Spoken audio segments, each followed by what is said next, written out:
أهلا بكم السلام عليكم ورحمة الله تعالى وبركاته داوديال halkan waa SBS aniguna waxaan ay shaashaa wararkeenana waxa ugu waaweyn ra'iisul wasaaraha xukuumadda federaalka Soomaaliya mudane Xasan Cali Khayre ayaa booqday bangiga dhexe ee dalka senator Naciimo Ibrahim oo ka tirsan baarlamaanka aqalka sare ee Jamhuuriyadda Federaalka Soomaaliya lagana soo doorto Hirshabeelle ayaa ka dayrisay xaalad shuban biyood oo ka jira qaybo ka mid ah deegaanada Hirshabeelle oo ay jalaalaqsi ugu daran tahay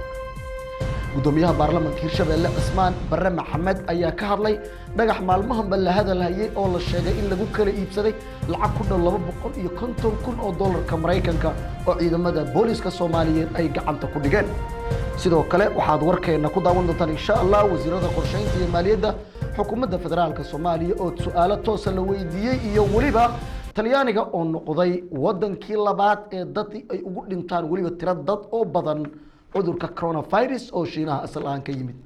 qodobadaas iyo qodobo kale aad ku daawan doontaan u diyaar garooba anigoo shaashaa mar kale idin la socodsiinaya warka